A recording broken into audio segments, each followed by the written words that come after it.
Hey guys, I'm actually recording this video inside. I actually went outside to film, but it is really windy outside. It was near impossible to get good audio, so I decided to just come inside and record this video in my studio because it's important that you can hear me, that you can understand me, because this is a storytime video. Yeah, this storytime video is about my career in metal bands, basically. I've talked about this on my stream a few times, but yeah, I used to play in metal bands. And I got to play with some of what currently are the biggest bands in the world. But at that time, they were not that big just yet. Let me put it that way. But I had a lot of fun. And there's a whole story to this. A story that started actually way before me. Well, I wouldn't say before me, but before I was actually a musician, or I could hold an instrument. And that was because my uncle, my mom's brother, was a bass player. He played bass in all kinds of bands. At some point, he actually almost was kind of going into a professional career, which he decided not to do, maybe for the best, because that is not an easy career to have. But yeah, he inspired me. I looked up to him, and he noticed that I was kind of creative, and I wanted to be music myself, so he loaned me a bass guitar. So I started playing that guitar in my room. I didn't even have an amp, so there was not much sound coming out of that bass guitar, but still, I was practicing, just playing. And occasionally, I was in the Scouts. When we go on camp, I would pick up an acoustic guitar and just go at it, you know? Just gut feel, try to master the instrument. Always had fun with that. Now, when we got to the end of our career at the Scouts, me and a few other members of the Scouts had been kind of going to gigs together, to metal gigs, to metalcore gigs, hardcore gigs. It was the whole H8000 movement here in Europe, well, specifically in Belgium. And we loved those bands. They were all straight edge, we were not, but we enjoyed the music and they inspired us. And at some point, two guys, Pepin and Maarten, decided to start a band inspired by those metalcore bands, and they asked me to play bass. So Pepin was a guitar player, Maarten was going to be the singer, and we were going to start a band. And so we did. We didn't even have a first rehearsal or a first song, but we did started making t-shirts and whatnot for the band Noise Beast. Most stupid name ever, especially because we changed the name even before we played our first gig. We changed it to Pilgrim, which I still think is a very awesome name.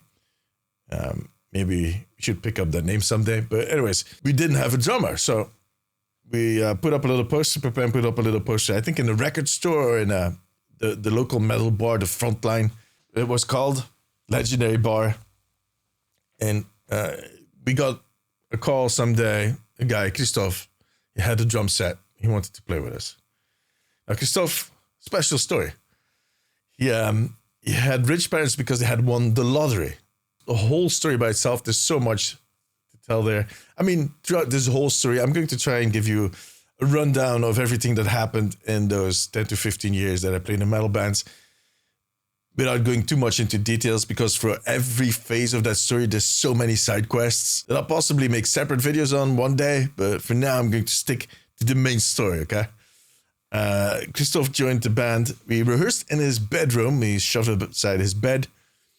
And yeah, there was no installation, so the whole neighborhood could hear us play, which was an issue for sure. But we kept rehearsing, and at some point, my girlfriend back in the day had her birthday coming up. And she wanted to give a party, and she asked us to play at the party. Okay, that's what we did. It was a pretty big room. It held about 300 people. It was pretty crowded, for as far as I remember. The other thing I remember was that I was really sick, and I was just kind of gobbling down Daffelgan just to stay upright, to kind of, you know, play the gig. But yeah, it was an interesting and fun evening. Our first gig with the band, and we immediately got promised all kinds of things by people that were there that enjoyed our music, and you're going to become big, and I'm going to get you a gig with Biohazard and whatnot. Wow. But yeah, after that gig, things started shifting a little bit. Now, the drum teacher for our drummer Christophe was Jacob. Jacob lived in the same street as Christophe did. That's how they got to know each other. He inspired Christophe to start playing the drums. And we met him, of course. And he started jamming with our guitar player, Pepin. That jamming became more, they started writing songs and whatnot. So at some point they asked me, do you want to join in as a bass player? I was like, yeah, sure. So I jumped in. But at that time, while we were kind of doing this side project, the main project, Pilgrim, was slowly kind of falling apart because Christophe was completely losing interest in being a drummer, and he actually wanted to focus on his career, and he became a model. Not even kidding.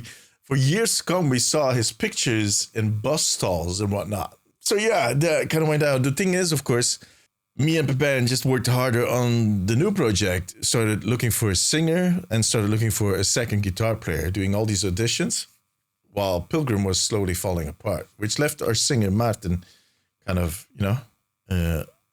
alone. And that really kind of became an issue for our friendship and whatnot. So there was a lot of talking, and eventually we just came to the conclusion that Maarten was going to join the new band. And as I said, we were looking for an extra guitar player, a second guitar player. And Jacob, the drummer for the other band, had a friend, Steven, and he joined the band. He joined us. He became our guitar player. So at that point, we had a whole band together again. Pilgrim was dead, and we had a new band called Welkin.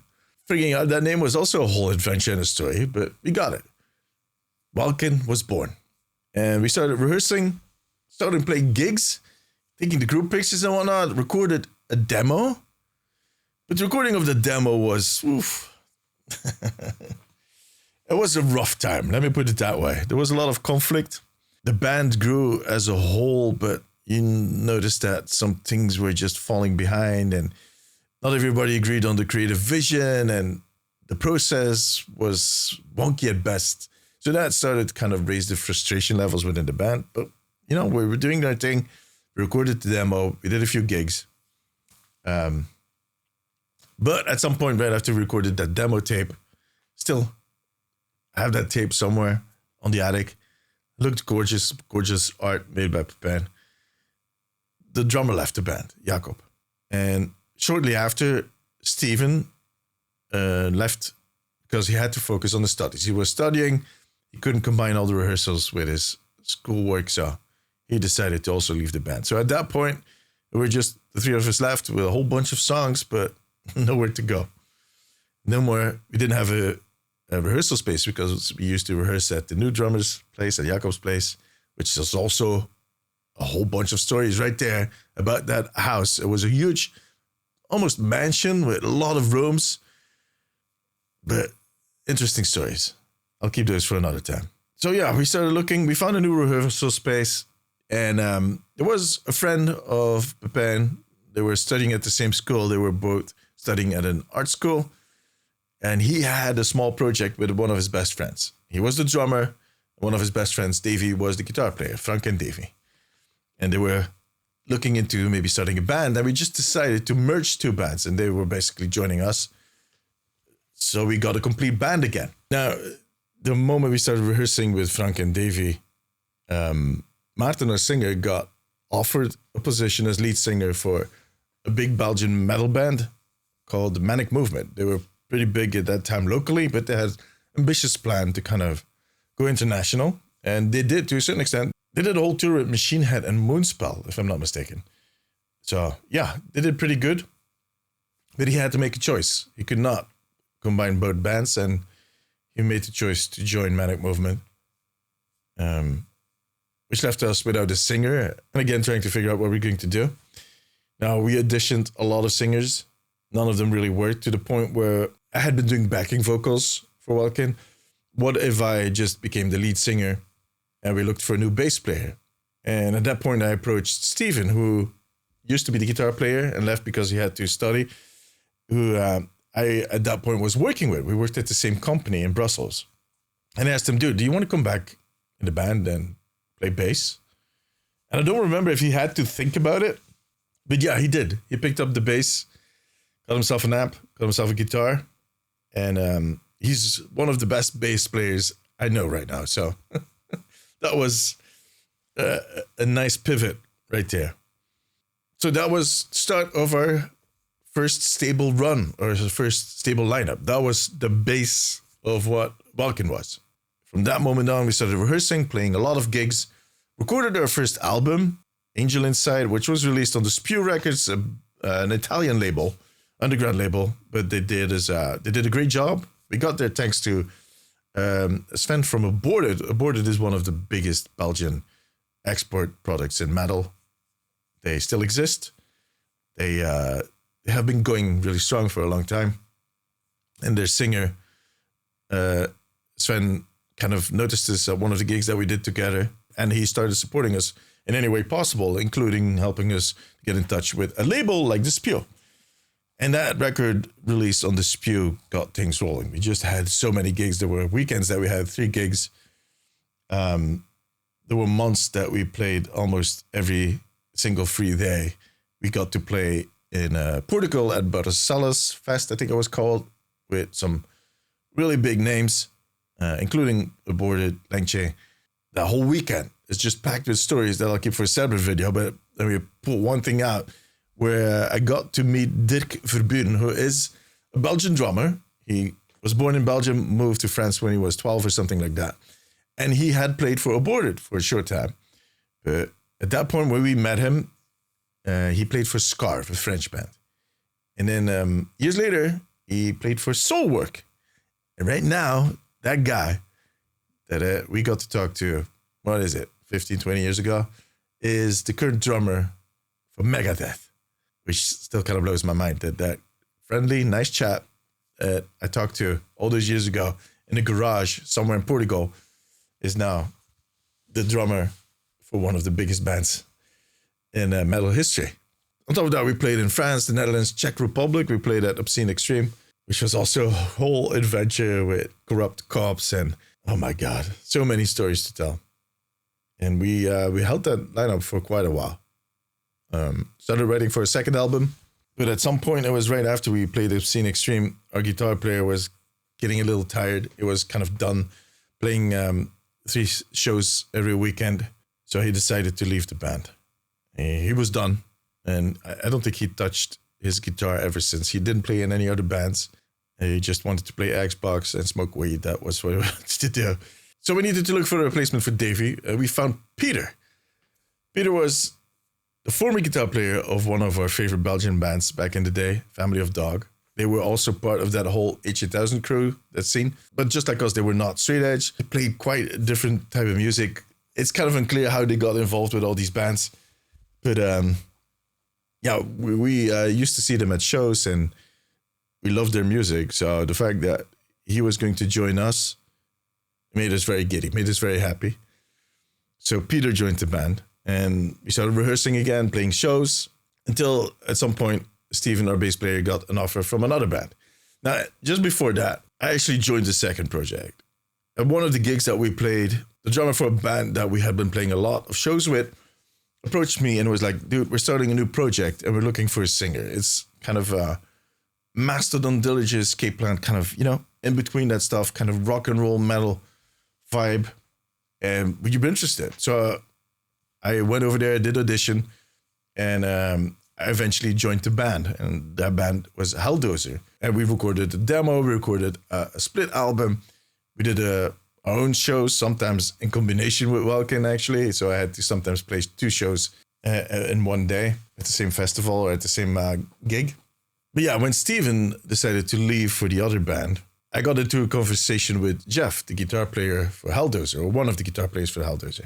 And I don't know how we got to the point. I'm not sure anymore if I suggested it or he kind of suggested it, but he ended up joining Welkin as the bass player, which he did an amazing job. I mean, Steven is technically, like I said, one of the best bass players performance-wise. I mean, he's still one of my favorite people in the world. All of these guys, like all of these people that I played with, always will have a special place in my heart. I see a lot of them like once or twice a year. Jeff was just very different. He just stole the whole show. That's insane. People always had comments about Jeff after his show. Well, that was the lineup that we played Graspop with. Graspop is one of the biggest festivals in Europe. It's the biggest metal festival in Belgium. I think it's kind of top 5 in Europe, if not worldwide. And we got to play on one of the small stages, a whole adventure. And big stage, but with Jeff on there, he just filled that stage all by himself. What a character. Yeah, fun dude. With the lineup, we played gigs. We had some session musicians joining in sometimes because at some point there was a stint where Franco, drummer, could not play for the longest time for, I think, 2 or 3 months. And he was replaced with Peter, another drummer that we knew. And he started jamming with Jeff and started a completely new band because by that time Jeff had left Helldozer. I'm not sure if we recorded the second album with Steven or with Jeff, but I'm not sure. But around that time, just before Steven left or after Steven left, we recorded our second album, The Origin. The recording itself went pretty okay, but the whole kind of mastering and mixing afterwards, we weren't really happy with the result. And we had a label, but that didn't work really well. So that album was not doing all too well. It's not something that we look back at very favorably. That also kind of resulted in some frustration, and in the months and years that came after that, the focus of people started to shift. And at some point, we decided to end the relationship with Peter, and Jeff announces at that point that he's also leaving because he's working on another project. Again, someone that is moving away because they get an offer for a bigger project. So we're back to Pepe and Frank and myself, kind of on the tail end of a campaign with an album that we're not really super happy with. But we decided to kind of push through, and we started looking for new people. And we got a lot of people trying out, and we ended up recruiting 2 new members, Friedrich on bass and Thomas on guitar. Now, Thomas is still one of my best friends. He sometimes is in my Twitch chat. Occasionally he'll show up, say 2 sentences, and then leave. And the friendship that we have, like the way that we got to know each other, it's a whole story by itself. It was a fun time playing with those guys. And he's a very creative guitar player, worked really well with Pepin. So that was kind of the start, the kickoff towards our third album, Traces. And that is, I mean, I love Angel Inside. It was our first album, but Traces is where we got Welkin to the level it could be, you know? I'm very proud of that album, what we did. Also, the mixing, mastering was done by one of the members of Textures. The whole lyrical arc of the album, the songs, just everything. I'm very proud of that album. I'm not going to say that that is the best we could have done. It's something we'll never know. But it definitely felt like it was the crown piece of the decade that came before that. But we didn't have a label at that point. We just kind of released it ourselves. And yeah, that was way before you had the digital distribution that you have right now. Social media was not that big of an influence. There was no Spotify. Although the album is on Spotify now, it was a different time. And we worked really hard. We were really proud, but it didn't really click or work the way we had hoped or intended. And that raised the frustration levels within the whole band. And I'm not talking about in a matter of days. This is just something that kind of happened over months and years, to the point where we were questioning ourselves. Like, okay, we're proud of this, but why is it not working? And looking back at it, I think it's pretty simple. I mean, there's going to be a lot of bands that say this, but I think we were kind of ahead of our time. A few of us were big fans of Meshuggah. And it's not like we played gent, not at all. But there were definitely some things within Meshuggah that influenced us, and many other bands. And we had this slow-paced death metal that had a vibe to it, that you could almost dance to, in a matter of speaking. And at that time, everybody was just looking for blast beats. That was it. You needed to have blast beats. The faster, the better. And we were not that band. And years after that, when people started to notice Meshuggah, although they had been around since the 90s, but it took some time before people started realizing what Meshuggah was doing. And that whole kind of arc evolving into gent, what currently is Chant. That whole time, there were a lot of bands that felt very familiar to us. But by then, we had ended because Fredrik, the new bass player, the last bass player, got an offer again from a bigger band, decided to leave. And I think for the original members, Ben, Frank, myself, it was just, the question was, do we want to do this all over again? Do we want to start recruiting again? Right on the tail end of, the disappointment of the album that we were so proud of, not hitting the targets, the goals that we had in mind. And we made the really difficult decision to pull the plug.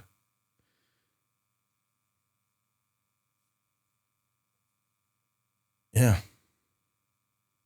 It took some people a long time to forgive the rest of us that we did that. If they ever did.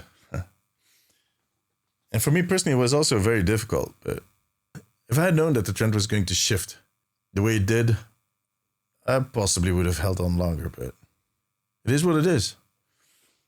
And I mean, I'm still in touch with all those guys. Thomas, Pepe, and Frank, myself. We meet up once or twice a year to go eat dinner or lunch. They just messaged me 2 weeks ago. But yeah, I have an event coming up. I said, we're going to talk afterwards. But that was the end of Welkin. And I still had Helderzer at that point, but that was also kind of, at that point, Thomas actually joined Helderzer. Because Jeff had left, like I said earlier. And we kind of moved rehearsal spaces a few times because it was very difficult to get everybody to join in for all the rehearsals, including myself. And then we tried to find a place that was a little more centralized, but that was not easy for other people. It just became this thing where practically, because we all lived on very different places in Belgium, although it's a small country, nobody felt like they wanted to be in their car for 2 hours every time we rehearsed. And then we had our drummer that had a heavy case of tinnitus, and he just wanted to completely stop drumming. So yeah, that all together contributed to that band ending. I don't know how long it was after Welkin. But that was the end of my music career. And now every time I meet someone from that scene, from those circles, the first question they ask me is like, what are you doing now, man? Are you still making music? And then I just have to go like, no, not right now, but one day. And I believe that. One day I'll get back to making music. I still have my bass, my guitars right here behind me. But above all, the one thing I take away from this whole story and from everything that I lived throughout that career is that I didn't enjoy it enough while it was going on. If I look back at all these stories, the thousands of stories I have, I get a smile on my face because it was an amazing time. The stuff that we got to do, the people I got to meet, the silliness, it was all a blast, but it sometimes got lost in all of the ambition, the disappointment with, not reaching your goals. That is kind of sad because we did some amazing stuff. We got to see some amazing places, play some amazing stages where people were chanting your name at the end of a gig because they were so hyped up. Where people were hanging off a ceiling. Oh, the craziness. But at that moment, I didn't enjoy it enough. And that is something I want to kind of take away as a lesson for everything that I'm doing right now. I have my ambitions, I have my goals with content creation that I want to reach, but I'm doing my best, trying my hardest to try and enjoy the moments a little more and not just look at the end of the road and that goal and kind of putting all the pressure on reaching that goal. Because in the end, I've done some fun stuff in the last few years. I got to go to Blizzard Campus for the Spotlight event last year. Recently, I got to chat with Alec Dawson. I got to interview voice actors on my podcast. I get to play on my stream and interact with you guys. I get some really nice reactions to my videos. I mean, I need to enjoy those moments instead of just getting frustrated because everything is not going according to plan. Big takeaway. And one day I'll get back to making music. For sure. Anyways, that was it. Long story, I know. But you asked. At one point, I'm definitely going to share some more of those rock and roll stories. But first, I wanted to kind of, lay out the land, lay out the storyline in general. All right, guys. Hope you enjoyed the video. If you did, let me know in the comments. Go have a listen at Traces on Spotify. Welkin, Traces. Google it. And I'll see you guys in the next video. Bye-bye.